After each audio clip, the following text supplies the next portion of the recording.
apontar para a originalidade do trabalho e a finalização com a conceituação teórica autoral, isso põe o trabalho no nível do doutorado.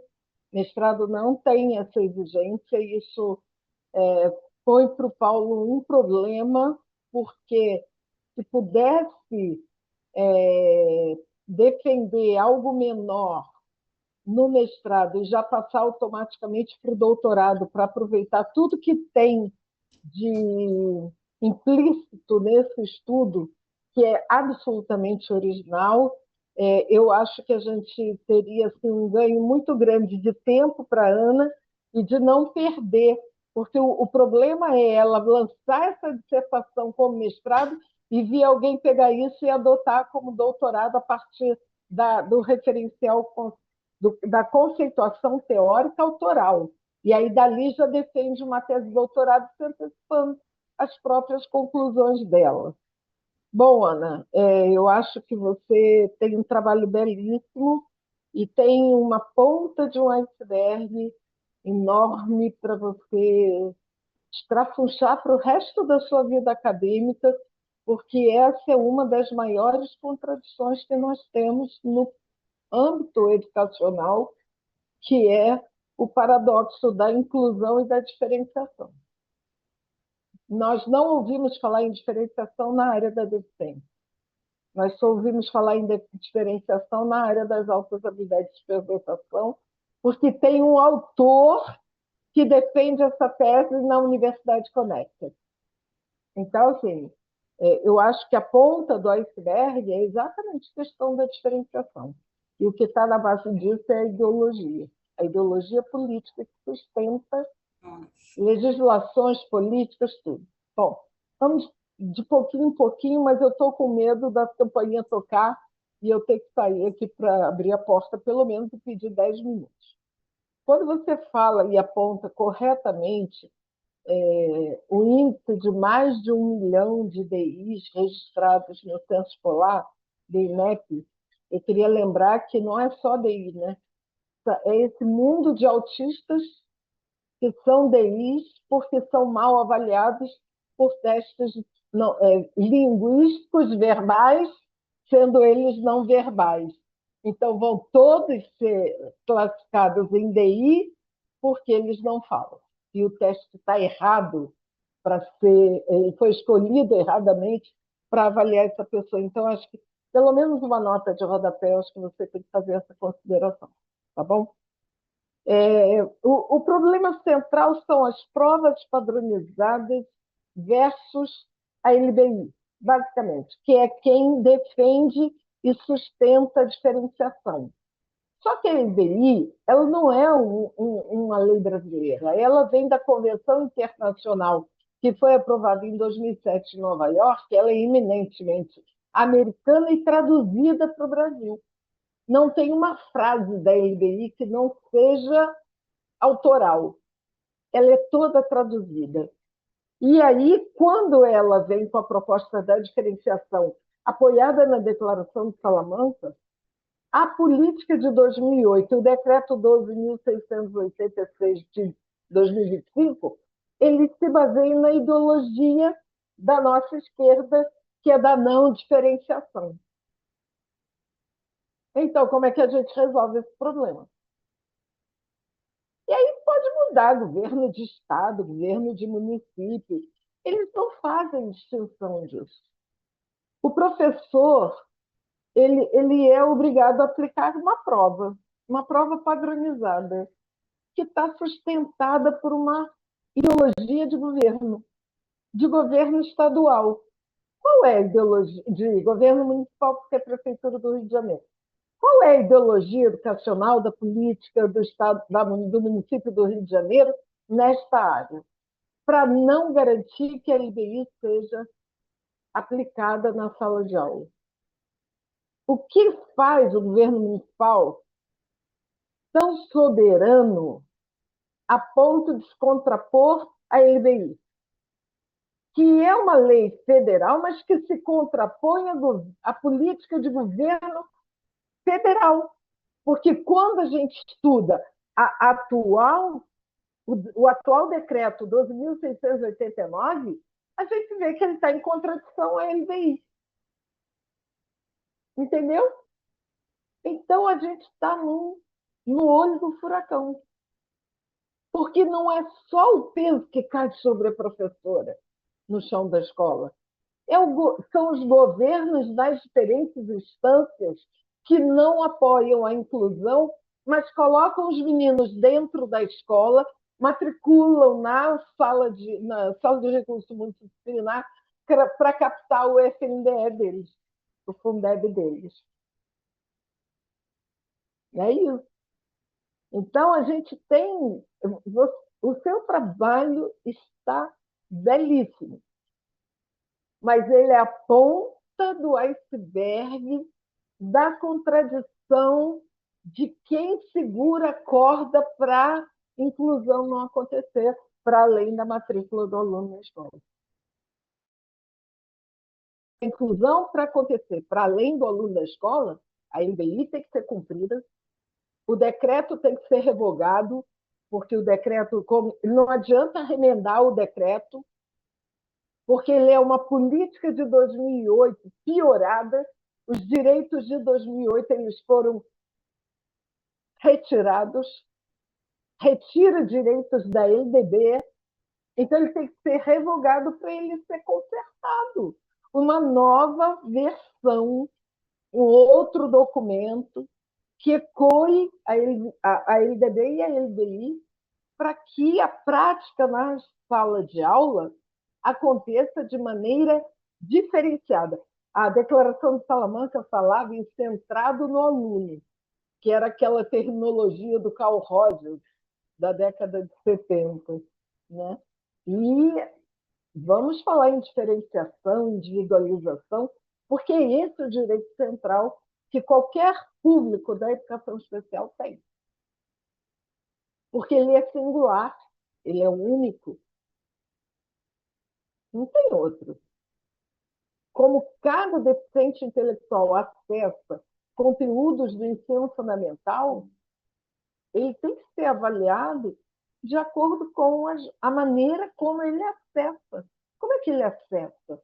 Cada um de uma forma diferente. Quando a gente estuda funções superiores do pensamento, segundo Vygotsky, isso está pressuposto. A mediação, a individualização, a diferenciação, isso é um pressuposto. Por que a gente não admite isso? Será que quando a ficha caiu e o Vygotsky foi revogado do parâmetro soviético, perceberam que a diferenciação era um aspecto central contraditório à política stalinista, à política do governo central soviético? Porque você não tem como fazer inclusão de deficientes intelectuais na massa, padronizada, igual a todo mundo. Porque vão querer que esse menino faça Enem. Se ele chegar lá no ensino médio, vão querer que ele faça Enem. Esse Enem, que todo mundo faz. E aí, como é que é? Ele não é diferenciado? Os cegos, para terem a prova em braille, é um sufoco?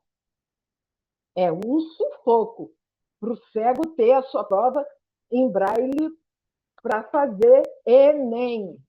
Então, tem que ter um ledor, porque a gente não tem cultura para fazer fórmulas de física em alto relevo, em braille. Tem uma pessoa que está lá ouvindo o cego, ouvindo a pessoa lendo, e ele deduzindo.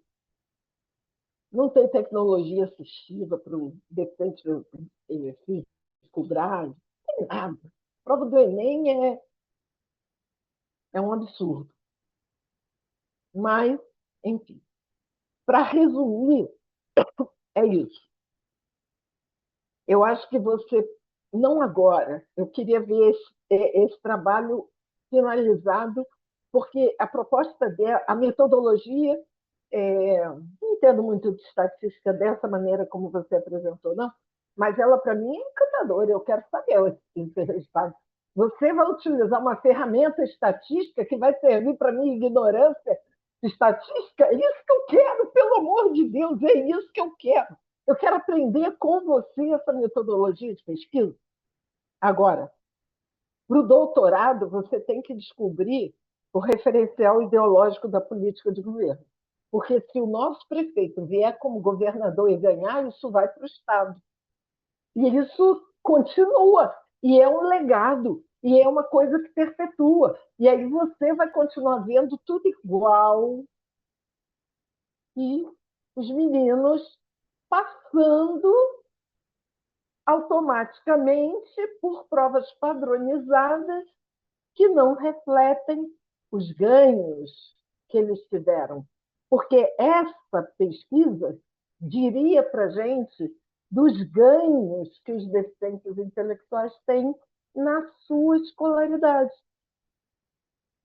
Ganharam cognitivamente. Ele pode não ter aprendido a ler, nem a escrever, mas ele ganhou uma capacidade de observação, de reflexão, que ele comenta a vida cotidiana com uma singularidade que, de forma indireta, ele pode chegar aos conteúdos que a gente quer que ele aprenda. Mas, para isso, a prova tem que ser diferenciada. Porque se ele não lê e não escreve, não tem como fazer faz de conta disso. Né?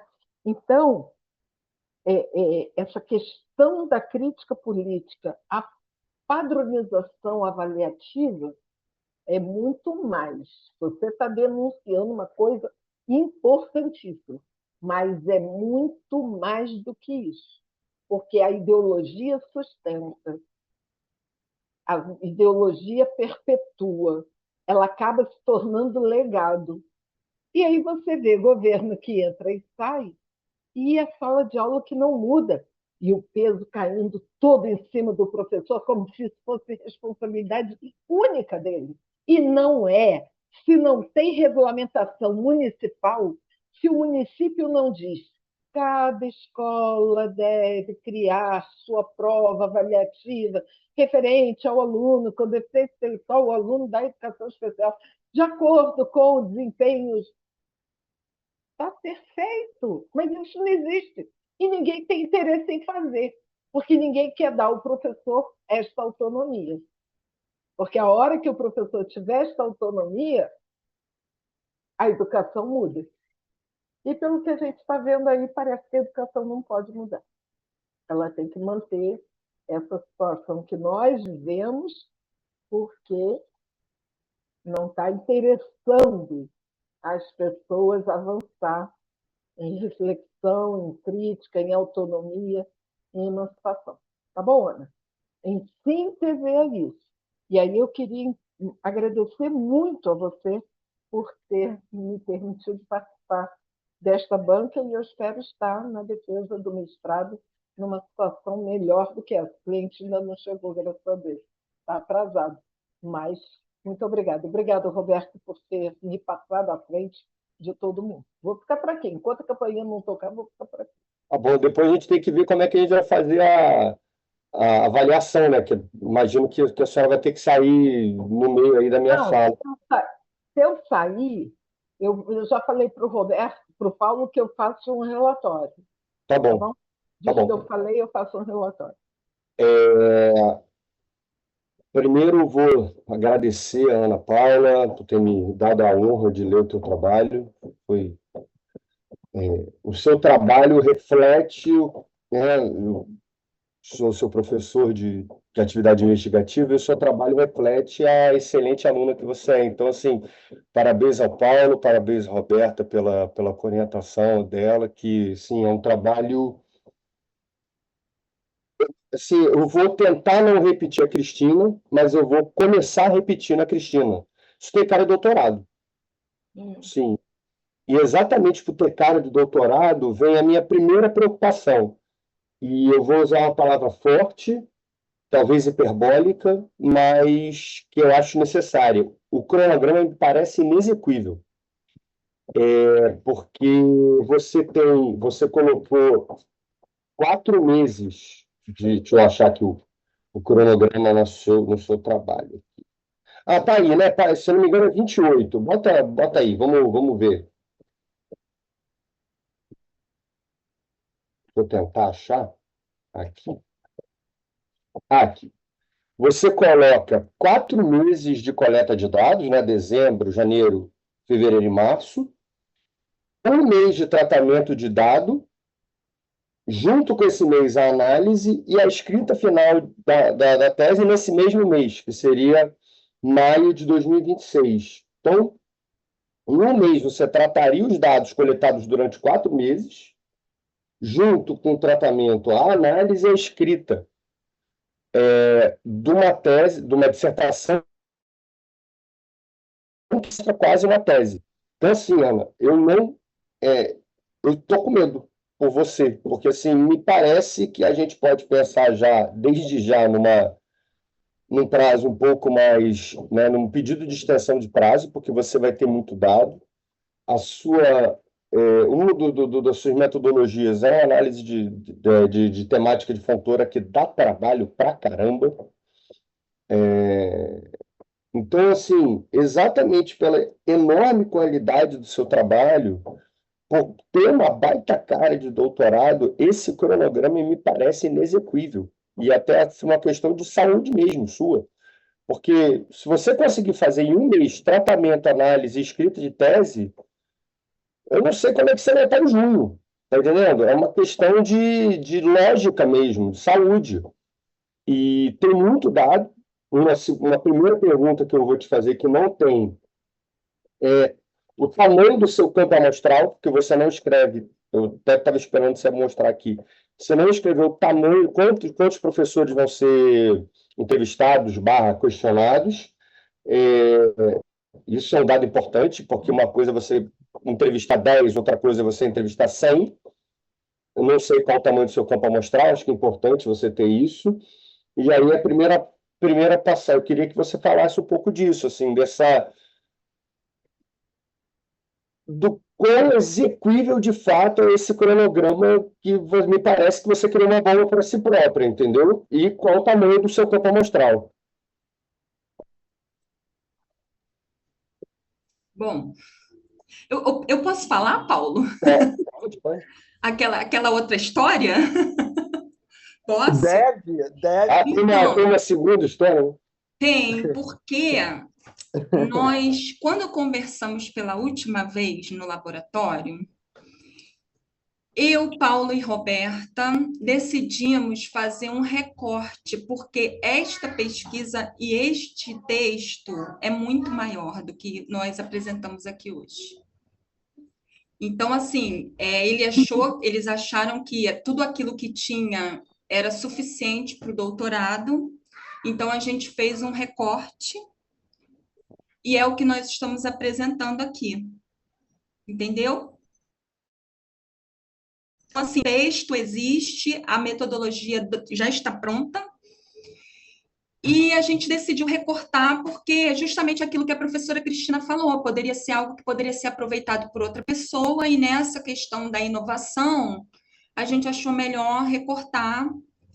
Já existe um modelo de confiança docente pronto, com base na Elaine, em outros autores, já existe toda uma metodologia e um referencial autoral maior do que esse. E a amostragem... Entrou um bebê aqui. E a amostragem... Desculpa. Sem problema, não. Você está com o bebê ali, eu estou com o Ebra aqui em cima, então também está cruzando barulho aqui. Então, inicialmente, nós pensamos em 2.000 professores, justamente pela possibilidade, nós vamos disparar os questionários online, mas nós estamos pensando nessa possibilidade para que possamos chegar a um número de amostras assim, possível de ser analisado, porque essa questão online é uma questão muito complexa, né? A pessoa responder um questionário, ter essa disponibilidade. Então, assim, nós pensamos nesse número com a perspectiva de chegar talvez a 50 questionários, 25, entende? Então, é esse universo, assim, a gente pretende disparar em todos os grupos e campos e possibilidades online, né? Redes sociais, a professora Roberta, o professor Paulo vão me ajudar para ver se a gente consegue chegar, porque as pessoas têm que ter disponibilidade, né? Para parar e responder um questionário. Pois é, mas concorda que, digamos, você está com espaço amostral pensado de 2.000, digamos que seja só 10%, que seriam 200, ou 1%, que são 20. Digamos que seja 1% de resposta. Já é resposta pra caramba. Sim. 20 respostas são 20 análises que você vai ter que fazer. De todo modo, me parece um tempo muito justo. Eu acho importante, desculpa, eu acho importação sua, porque, na verdade, assim, esse projeto ele foi pensado, mas existem as intercorrências no meio do caminho, e a aprovação do CEP foi algo que demorou muito, né? Isso aí é. O CEP foi aprovado em 10/11, agora em novembro, então a gente tem que trabalhar com essa perspectiva, né? Mas por isso mesmo, exatamente para não ser uma coisa corrida em relação ao tratamento e análise de dados que essa pesquisa merece, acho que é até a palavra correta, acho que a gente já pode pensar num prazo um pouco mais longo, né? Exatamente para que o cronograma não seja uma mentira em si próprio. Eu acho que a gente pode trabalhar o tempo todo com verdades, né? E o Paulo já deu essa sugestão. Então, assim, a gente pensar no cronograma, né, na dilatação de prazo, alguma coisa assim. Tá, então, esse é o primeiro ponto. Agora, eu vou entrar em exatamente, enfim, para não ser redundante, não ficar apenas repetindo o que a Cristina falou. A primeira, eu, por exemplo, eu sou velho, eu gosto de imprimir. Ao imprimir e ler no papel, as páginas eu tive que colocar na canetinha, tá vendo? Porque você não botou número de página na sua tese. Aí, aí o tio que vai ler tem que botar o número de página na canetinha. Então, isso é uma coisa, e aí lembra-se que no preâmbulo são algarismos romanos, a partir da introdução é algarismo indo-arábico, né? Então,